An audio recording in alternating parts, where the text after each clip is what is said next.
हाँ पापा, मैं समय से खाना खा लूंगी। अरे आप चिंता मत करो।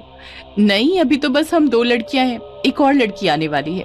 मीनू अपने पापा से बात कर ही रही थी जब उसने रीमा को बाथरूम से निकलते देखा। अच्छा पापा, मैं अभी रखती हूँ। रीमा और मैं अभी डिनर बनाएंगे। गुड नाइट पापा। बस कुछ ही दिन हुए हैं मीनू को बेंगलोर आए हुए। कॉलेज खत्म होने के बाद उसने आईटी सेक्टर में जॉब ले लिया। नए शहर में इंसान बहुत जल्दी अकेला पड़ जाता है, इसीलिए मीनू को जब इस गर्ल्स हॉस्टल के बारे में अपने ही ऑफिस कॉलीग रीमा से पता चला तो वो भी इधर शिफ्ट हो गई। मकान मालिक ने यह घर वर्किंग वुमेन के लिए हॉस्टल जैसा बनाया है। पहले और दूसरे माले पर 4 लड़कियां रहती हैं और तीसरे माले पर रहती हैं मीनू और रीमा। लेकिन उनके बाजू वाले कमरे में एक और नई लड़की आने वाली है। दिन भर ऑफिस का काम करके दोनों ही बहुत थक चुकी थी, इसलिए वो गरम गरम फुलके वाली रोटी और चिकन बनाने में लग गई। मीनू और रीमा थोड़े से टाइम में ही बहुत अच्छे दोस्त बन गए हैं। वो बातें कर रहे थे और खाना बना रहे थे कि तभी अचानक मीनू ने गेट खोलने की आवाज सुनी। कोई सीढ़ियों से चलकर ऊपर आ रहा था। शायद नई लड़की आ गई। ये कहते हुए रीमा दरवाजा खोलने के लिए गई। फिर जैसे उसने दरवाजा खोला उसे एक अजीब सी बेचैनी हुई। चलने की आवाज धीरे धीरे पास आ रही थी। रीमा की दिल की धड़कन तेज हो गई। आवाज पास आती गई और धड़कन बढ़ती गई। किचन में अकेले खड़ी होकर मीनू सोच ही रही थी कि रीमा को इतना टाइम क्यों लग रहा है। तभी उसने पीछे मुड़कर देखा। रीमा दरवाजे पर खड़ी थी और उस तीसरी लड़की का कोई नामो निशान नहीं था। गैस को धीमे करके मीनू भी रीमा के पास आ गई। क्या हुआ? कि दिल की धड़कन तेज हो गई। आवाज पास आती गई और धड़कन बढ़ती गई। किचन में अकेले खड़ी होकर मीनू सोच ही रही थी कि रीमा को इतना टाइम क्यों लग रहा है। तभी उसने पीछे मुड़कर देखा। रीमा दरवाजे पर खड़ी थी और उस तीसरी लड़की का कोई नामो निशान नहीं था। गैस को धीमे करके मीनू भी रीमा के पास आ गई। क्या हुआ? मीनू ने पूछा। तूने भी पैरों की आवाज सुनी ना? रीमा ने कहा। हाँ सुनी तो थी, फिर कोई अभी तक ऊपर क्यों नहीं आया? दोनों की आंखें अंधेरी सीढ़ी की तरफ अटकी रही। पैरों की आवाज अब बंद हो गई थी। चल नीचे चलकर देखते हैं, मीनू ने कहा। दोनों लड़कियां सीढ़ी से थोड़ा नीचे उतरी और फिर ऊपर से झांक कर देखा। एक लड़की दूसरे माले के स्टेयरकेस पे खड़ी थी। ऊपर से देखने पर लड़की का घुंघराले बालों से ढका हुआ सर नजर आ रहा था, लेकिन उसका चेहरा देख पाना मुश्किल था। उस लड़की के एक हाथ में सूटकेस और दूसरे हाथ में उसका फोन था। वो फोन पर अपनी माँ से बात कर रही थी। ध्यान से सुनने पर उसकी बातें सुनाई पड़ रही थी। हाँ माँ, खा लूंगी, आप अपना ध्यान रखना, जल्दी ही मिलती हूँ। रीमा और मीनू दोनों उसको ऊपर से चुपके चुपके देख रहे थे और उसकी बातें सुन रहे थे। तभी अचानक लड़की ने सर उठाकर ऊपर देखा। ये चीज इतनी जल्दी हुआ कि मीनू और रीमा पकड़े गए। उस लड़की की आंखों में कुछ अजीब था, जिससे उसके साथ आई कांटेक्ट होने पर शरीर में जैसे कपकपी दौड़ गई।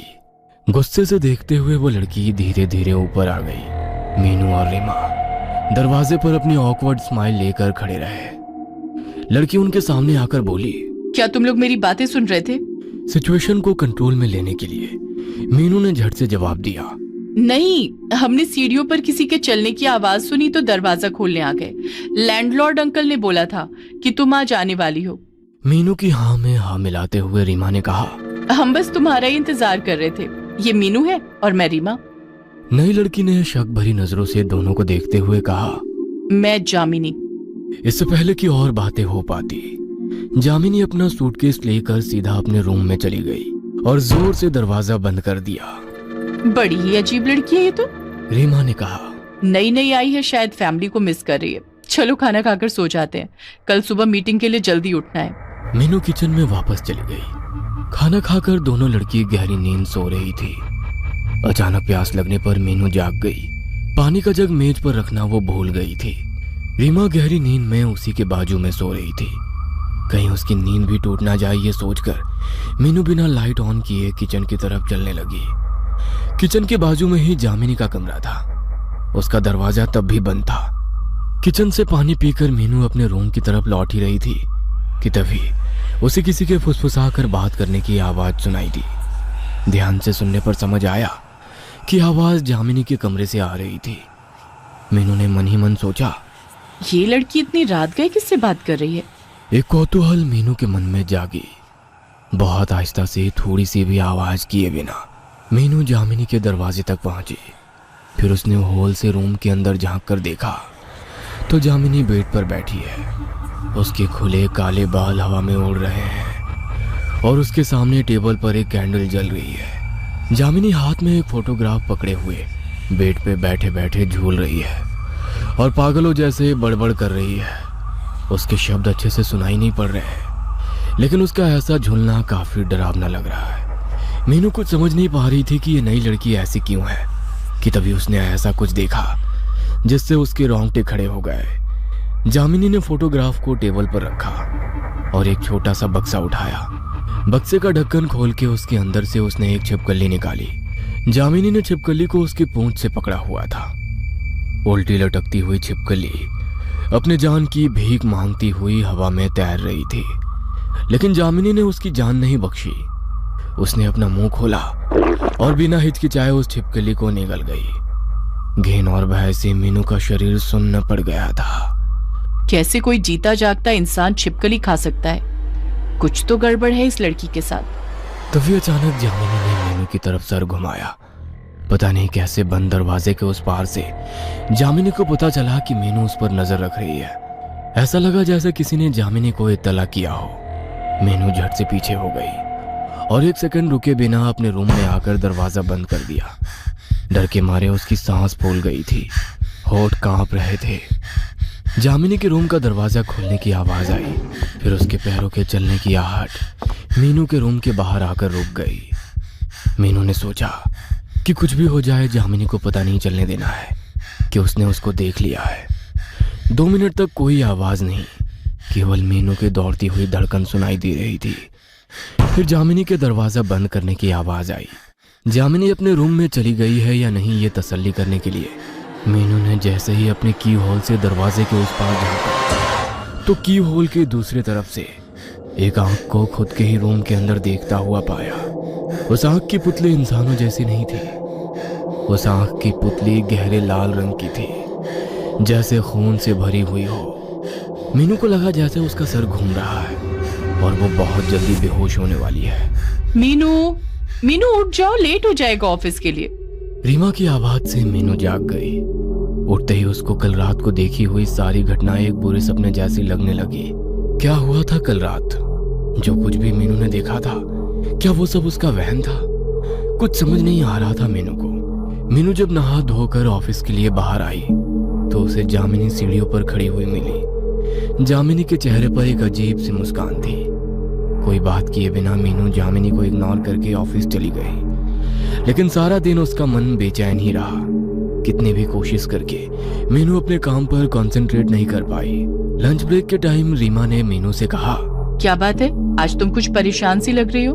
तबीयत तो ठीक है ना? तुम्हें ये जामिनी कुछ अजीब नहीं लगती? हाँ, अजीब तो है।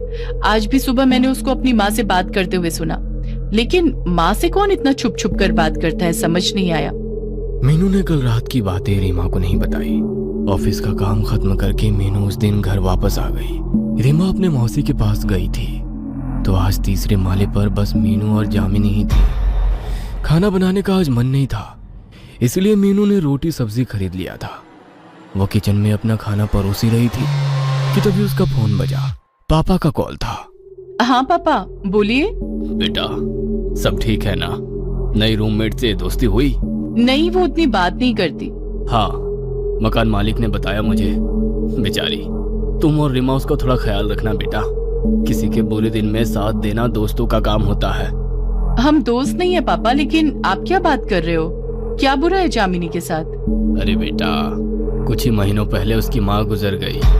अपनी माँ के सिवा और कोई नहीं था उसका इस दुनिया में। मकान मालिक भी बहुत दुख के साथ बता रहे थे। थोड़ा ध्यान रखना उसका बेटा, ठीक है ना? मीनू के हाथ से उसका फोन गिर गया। फोन का कांच टूटने की आवाज मीनू के कानों में गूंजती रही, लेकिन इस अचानक सदमे की वजह से उसका पूरा शरीर बर्फ जैसा जम गया था। अगर जामिनी की माँ को मरे हुए महीनों हो चुके हैं तो फिर जामिनी फोन पर अपनी माँ से कैसे बात करती है? इससे पहले कि मीनू कुछ और सोच पाती, अचानक से लाइट चली गई। जैसे ही मीनू पीछे मुड़ी हाथ में कैंडल लेकर जामिनी उसके बिल्कुल पास खड़ी थी। जामिनी की आंखों में एक दहशत छाई थी। डरावनी आवाज में उसने मीनू से पूछा, अब अंधेरे में खाना कैसे खाओगी मीनू?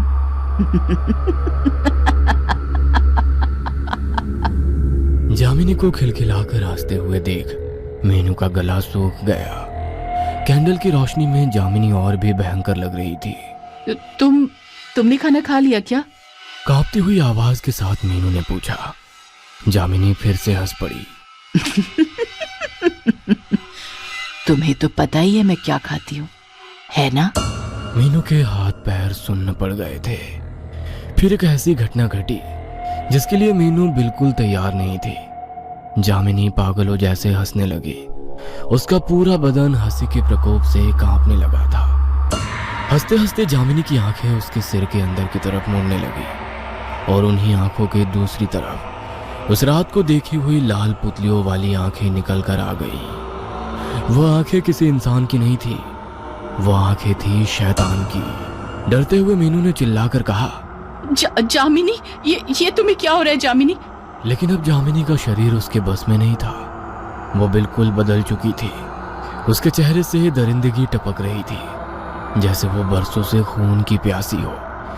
धीरे धीरे जामिनी अपने सर को दाएं फिर बाएं हिलाने लगी और बचपन में सुना हुआ जानी पहचानी लोरी गाने लगी। लकड़ी की काठी पे घोड़ा, घोड़े की दुम पे जो मारा हथौड़ा, दौड़ा दौड़ा दौड़ा घोड़ा, तुम उठा के दौड़ा। पर अब उसके गले से जो आवाज निकल रही थी वह किसी लड़की की आवाज नहीं थी, वह आवाज थी किसी पिशाच की। ऐसे गाते हुए जामिनी मीनू के ऊपर झपटी। मीनू चिल्लाते हुए जमीन पर गिर गई। तभी पता नहीं कैसे मीनू के फोन में अलार्म बजने लगा। मीनू का अलार्म टोन हनुमान चालीसा का श्लोक था। मीनू के पापा ने कहा था कि हर दिन की शुरुआत भगवान के नाम के साथ करें तो दिन अच्छा जाता है। जैसे ही हनुमान चालीसा का धुन गूंजने लगा, जामिनी ने मीनू को छोड़ दिया। जामिनी अपने कान को अपने हाथों से भींचने लगी, जैसे वो पिशाच जामिनी के अंदर से बोल रहा हो, बंद करो, इसे बंद करो। जामिनी का शरीर जमीन पर पड़े हुए कांपने लगा। उसके मुंह से काला खून निकल कर आने लगा। कुछ देर बाद जामिनी बेहोश हो गई। 2 दिन बाद जामिनी की अस्पताल में आंखें खुली। उसको कुछ भी याद नहीं था। डॉक्टर के मुताबिक जामिनी को अपनी मां के गुजर जाने के गम में दिल का दौरा पड़ा था। लेकिन मीनू जानती है कि जामिनी किसी अतृप्त आत्मा के वश में आ गई थी। शायद जामिनी जब अपनी मां को बुलाती थी तभी कोई पिशाच उसके दुख का फायदा उठाकर जामिनी के ऊपर हावी हो गया था। मीनू को अब यकीन है कि जामिनी उस पिशाच के हाथों से मुक्त हो चुकी है। लेकिन अभी एक बात जो मीनू को खटक रही है वो ये कि सुबह का मॉर्निंग अलार्म शाम की 7:30 बजे कैसे चालू हो गया था। क्या वो जामिनी की मां थी जिसने एक ही साथ अपनी